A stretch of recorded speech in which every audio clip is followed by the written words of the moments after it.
यह कहानी है झगड़ालू मेढक की। एक कुएं में बहुत से मेढक रहते थे। उनके राजा का नाम था गंगदत्त। गंगदत्त बहुत झगड़ालू स्वभाव का था। आसपास 2-3 और भी कुएं थे, उनमें भी मेढक रहते थे। हर कुएं के मेढकों का अपना राजा था। हर राजा से किसी न किसी बात पर गंगदत्त का झगड़ा चलता ही रहता था।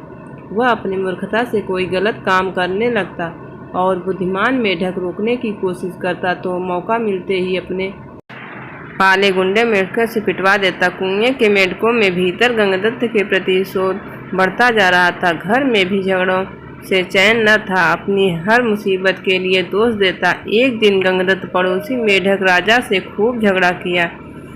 खूब तू-तू-मैं हुई। गंगदत्त ने अपने कुएं में आकर बताया कि पड़ोसी राजा ने उसका अपमान किया है। अपमान का बदला लेने के लिए उसने अपने मेढकों को आदेश दिया कि पड़ोसी कुएं पर हमला करें। सब जानते थे कि झगड़ा गंगदत्त ने ही शुरू किया होगा।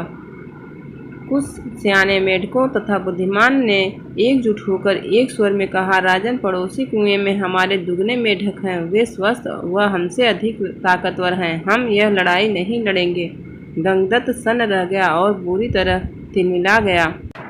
मन ही मन उसने ठान ली कि इन गद्दारों को भी सबक सिखाना होगा। गंगदत्त ने अपने बेटों को बुलाकर भड़काया, बेटा, पड़ोसी राजा ने तुम्हारे पिताश्री का घोर अपमान किया है। जाओ पड़ोसी राजा के बेटों की ऐसी पिटाई करो कि वे पानी मांगने लग जाएं। गंगदत्त के बेटे एक दूसरे का मुंह देखने लगे। आखिर बड़े बेटे ने कहा, पिताश्री, आपने कभी हमें टर्राने की इजाज़त नहीं दी। टर्राने से ही मेढकों में बल आता है। हौसला और जोश के हम किसी की क्या पिटाई कर पाएंगे।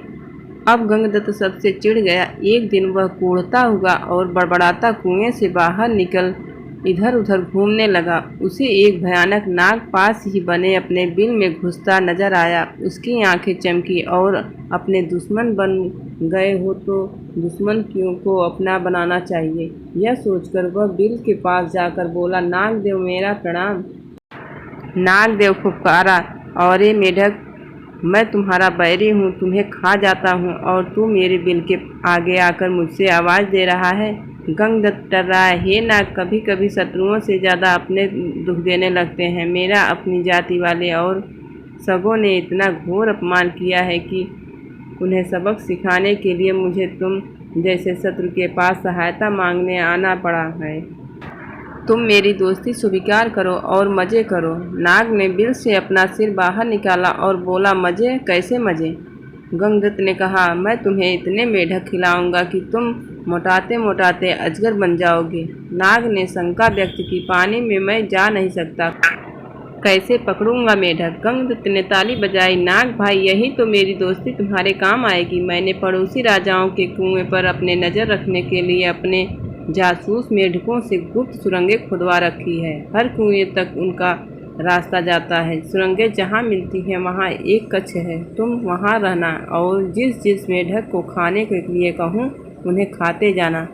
नाग गंगदत्त से वो दोस्ती के लिए तैयार हो गया, क्योंकि उसमें उसका ही लाभ था। एक मूर्ख बदले की भावना में अंधे होकर अपने को दुश्मन के पेट के हवाले करने को तैयार हो गया, तो दुश्मन क्यों न इसका लाभ उठाए।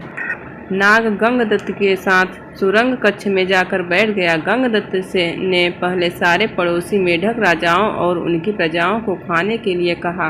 नाग कुछ सप्ताहों में सारे दूसरे कुएं के मेढक सुरंगों के रास्ते जाकर खा गया। जब सब समाप्त हो गए तो नाग गंगदत्त से बोला, अब किसे खाऊं, जल्दी बता। 24 घंटे पेट खुला रखने के लिए आदत पड़ गई है। गंगदत्त ने कहा, अब मेरे कुएं के सभी सियाने और बुद्धिमान मेढकों को खाओ।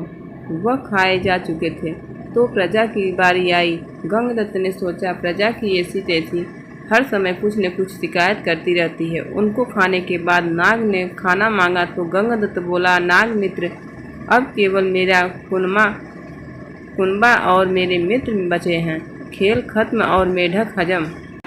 नाग ने फन फैलाया और फुफकारने लगा, मेढक, अब तू कहीं नहीं जाने का।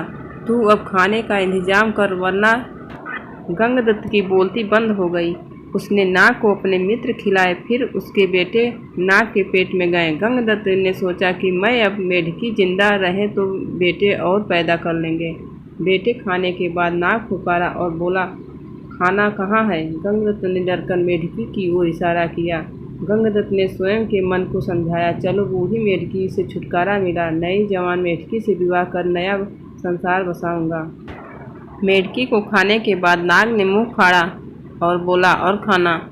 गंगदत्त ने हाथ जोड़े और बोले, केवल अब मैं बचा हूँ तुम्हारा दोस्त गंगदत्त, अब लौट जाओ। नाग बोला, तू कौन सा मेरा मामा लगता है? और उसे भी खा गया।